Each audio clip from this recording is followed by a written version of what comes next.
इतनी गंदगी में तुम जैसे लोग ही बैठ सकते हैं, मैं नहीं। बस अब बहुत हो गया। अगर एक भी शब्द रीना से ऊंची आवाज में बात की तो मैं भूल जाऊंगा तू मेरा बड़ा भाई है। अपने भाई को खत्म कर दो। क्या? ये क्या?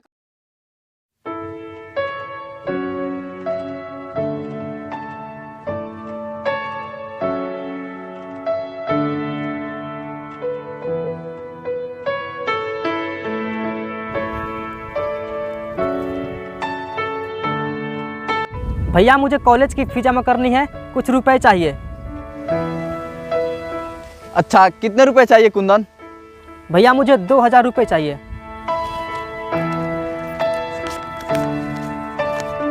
ये लो। और हाँ, अच्छे से पढ़ाई करना ताकि तुझे अच्छी सी सरकारी नौकरी लग जाए। देख रहा है ना मुझे, मैंने पढ़ाई नहीं की है तो ये खेती बाड़ी करनी पड़ रही है।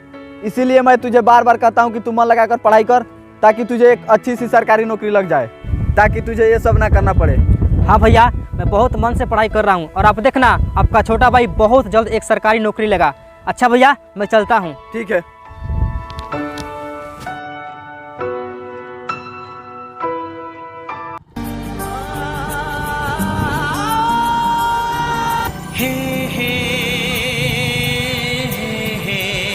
आओ बैठो। पहले ये बताओ, तुम इतनी देर से कहाँ थे? यारों मैं अपने भाई से पैसे लेने गया था, इसीलिए देर हो गई। हाँ, तुम्हारे पास तो पैसे होंगे नहीं, सारे पैसे तुम्हारे भाई के पास होते हैं। हाँ रीना, सारे फसल वहीं काट के बेचते हैं, इसीलिए सारे पैसे वहीं रखते हैं। अच्छा, तभी तुम उनसे नौकरों की तरफ पैसे मांगते हो। ये कैसी बातें कर रही है तुम? वो खेती बाड़ी करते हैं और तो और मेरे बड़े भैया हैं, इसीलिए उनका हक बनता है सारे पैसे रखने का। मेरे लिए तो यही बड़ी बात है। वो हमसे कोई काम नहीं करवाते हैं, केवल पढ़ाई करने के लिए बोलते हैं। इसीलिए तो वो सारे पैसे अपने पास रखते हैं। अरे वो सब छोड़ो, वो जैसे भी हैं ठीक हैं। आओ बैठो।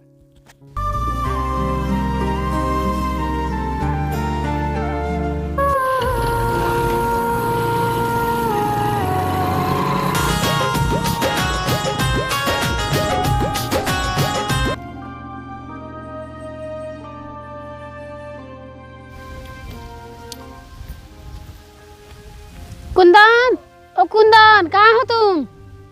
तुम? हाँ मैं, लेकिन कुंदन कहाँ है? वो घर पर भी नहीं है। वो गया है खाद लेने, आता ही होगा। तब तक यहाँ बैठ जाओ। इतनी गंदगी में तुम जैसे लोग ही बैठ सकते हैं, मैं नहीं। और हाँ, कुंदन आए तो बता देना रीना आई थी। अच्छा ठीक है। अच्छा, कल तुम कहाँ गए थे? मैं तुम्हें ढूंढते हुए खेतों की तरफ गई थी। अच्छा, कल वो खेतों में खाद डालनी थी, मैं खाद लेने गया था। ओ, कल मैं फ्री थी, सोच रही थी तुम्हारे साथ कहीं घूमने चलूं, लेकिन तुम्हारे पास तो मेरे लिए टाइम ही नहीं है। तुम तो अपने भाई के लिए एक नौकर हो, और जो भी कहते हैं तुम करने लगते हो। यार तो इसमें गलत क्या है और तुम इतना परेशान क्यों हो रही हो? अभी तो मैं तुम्हें समझा रही हूँ और तुम्हें समझ नहीं आ रहा है। आगे चलकर तुम्हारे लिए बहुत दिक्कत हो जाएगी। तुम्हारा भाई अकेले ही अमीर बन जाएगा और तुम बस नौकर ही बनकर रह जाओगे। क्या कभी तुमने उनसे पूछा है कितने रुपए का अनाज बेचा है और कितने रुपए तुम्हें देता है? पूछा है कभी? हाँ, ये बात तो है, मैंने उनसे ये सब कभी नहीं पूछा, लेकिन अब जरूर पूछूंगा।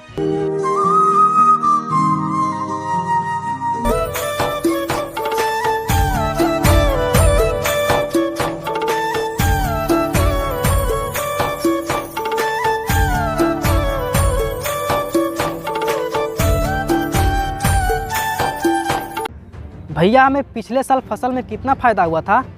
फायदा यही कोई 2 लाख रुपए। और मुझे कितने दिए? यही कोई 40-50 हज़ार रुपए। और बाकी के पैसे? बाकी के रुपए खेत में खर्च हो गए और रोजाना घर का खर्च चलता है। अच्छा, तो तुम मुझे 40-50 हज़ार रुपये में समझा देते हो और बाकी के पैसे खुद रख लेते हो। ये अचानक से तुम्हें क्या हो गया? भैया मुझे कुछ नहीं हुआ है, अब मुझे आधा हिस्सा चाहिए। कुंदन, तू ये आज कैसी बातें कर रहा है? भैया मुझे सब कुछ समझ में आ गया है, आज मुझे आधा हिस्सा चाहिए। ठीक है, मैं तुझे आधा हिस्सा देने के लिए तैयार हूँ, लेकिन तू थोड़ा और समझदार हो जाए, जिम्मेदारी समझने के काबिल हो जा और अपनी पढ़ाई पूरी कर ले। भैया मुझे आधा हिस्सा दे दो, मैं जिम्मेदारी उठाने के काबिल हो गया हूँ।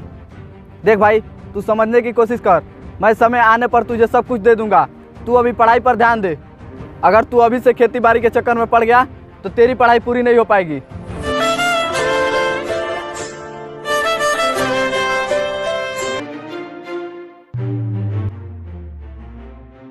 सिकंदर, पता नहीं इसे क्या हो गया है, आज ये मुझसे आधा हिस्सा मांग रहा है। हाँ भाई, पता नहीं क्यों। सिकंदर, जब से मम्मी पापा गुजरे हैं तब से इसकी सारी ख्वाहिशें पूरी की है और आज ये मुझसे आधा हिस्सा मांग रहा है। भाई, मैं खुद चाहता हूँ कि इसको जिम्मेदारी दूँ, लेकिन ये पहले उस लायक तो हो जाए। यार, मैं तो पढ़ नहीं पाया, इसीलिए चाहता हूँ कि ये पढ़ लिख कर सरकारी नौकरी पा जाए। भाई तू परेशान मत हो, एक दिन उसे समझ में आ जाएगा। काश ये सभी बातें उसे समझ में आ जाए। हाँ, तो क्या कहा तुम्हारे भाई ने? भैया ने कहा पहले तुम जिम्मेदारी संभालने के लायक बन जाओ और अपनी पढ़ाई पूरी कर लो, फिर मैं तुम्हें पैसों का हिसाब दूंगा और जिम्मेदारी भी दूंगा। कुंदन, तुम अपना हिस्सा मांगो, जिम्मेदारी संभालना अपने आप सीख जाओगे। ठीक है रीना, इस बार हम दोनों भैया से साथ में बात करने चलेंगे।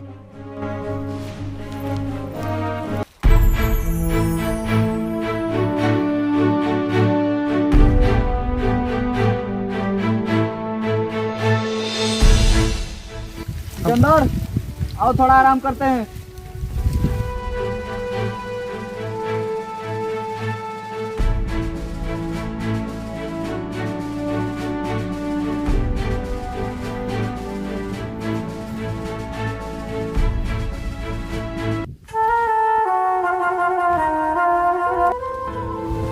और सिकंदर भाई, पाइप पूरा बिछ गया? हाँ भैया, पूरा पाइप बिछ गया। अच्छा, थोड़ी देर आराम करने के बाद हम लोग पानी पटाएंगे।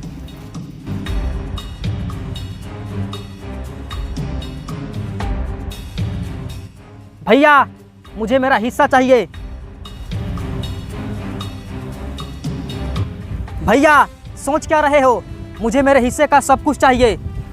मैंने तुझे पहले ही बोला था कि जब तक तू जिम्मेदारी उठाने के काबिल नहीं हो जाता, मैं तुझे कुछ भी नहीं दूंगा। अच्छा, तो कुंदन अभी आपको बच्चा ही नजर आता है। लगता है आप इसी बात का फायदा उठाकर उसका हिस्सा नहीं देना चाहते हैं। अच्छा, अभी पता चला तू किसकी बोली बोल रहा है और किसके इशारों पे चल रहा है। इधर सुनिए, मैं किसी को भड़का नहीं रही हूँ, मैं कुंदन का हिस्सा दिलाने के लिए बोल रही हूँ। तुम कौन होती हो कुंदन को हिस्सा दिलाने वाली और हम दोनों भाइयों में लड़ाई कराने वाली? मैं कुंदन की होने वाली वाइफ हूँ और हम दोनों बहुत जल्द शादी करने वाले हैं। नहीं, ये मुझसे बिना पूछे शादी कर ही नहीं सकता। एक्सक्यूज मी भैया, मैं कोई बच्चा नहीं हूँ जो हर काम में से पूछ के करूँ। हाँ, मैं जा रहा हूँ रीना शादी करने के लिए। मुझे पैसा से लेकर सब कुछ में हिस्सा चाहिए।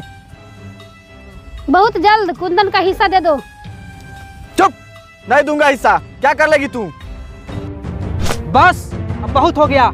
अगर एक भी शब्द रीना से ऊंची आवाज में बात की तो मैं भूल जाऊंगा तू मेरा बड़ा भाई है।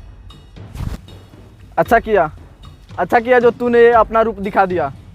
जब से माँ बाप गुजरे हैं तब से मैंने आज तक तुझे किसी भी चीज़ की कमी नहीं होने दी, लेकिन आज तूने सारी हिसाब चुकता कर दी। ये सब इमोशनल ड्रामा बंद करो और मुझे मेरा हिस्सा दो। नहीं दूंगा, किसी भी कीमत पे नहीं दूंगा, और जिसकी हिम्मत हो लेकर दिखाए।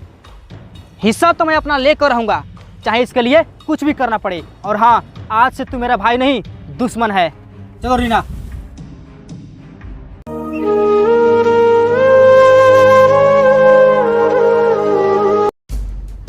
कुंदन, अब तो एक ही रास्ता है। कौन सा? अपने भाई को खत्म कर दो। क्या? हाँ, तुम अपने भाई को मार दो और सारी संपत्ति तुम्हारी हो जाएगी और फिर हम यहाँ की सारी जमीन बेचकर शहर चले जाएंगे।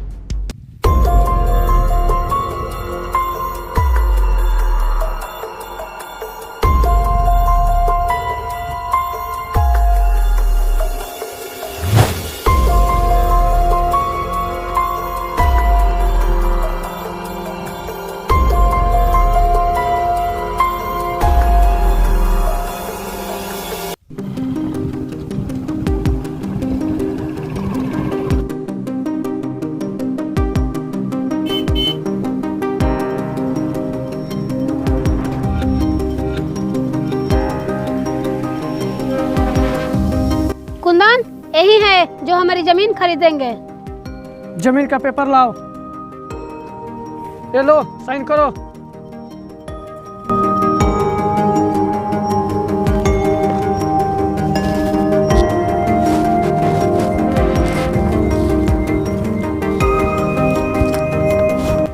चलो रीना, हमारा काम हो गया। रीना, ये सब क्या है? कुंदन, मैं तुमसे नहीं अमृत से प्यार करती हूँ। मैंने तुम्हारे प्रॉपर्टी हड़पने के लिए तुम्हारे साथ प्यार का नाटक की। मैं जाल बिछाते गई और तुम उसमें फंसते गए। तुम्हारा भाई तो मर गया, अब जाओ तुम भी मर जाओ। अब मैं जा रही हूँ।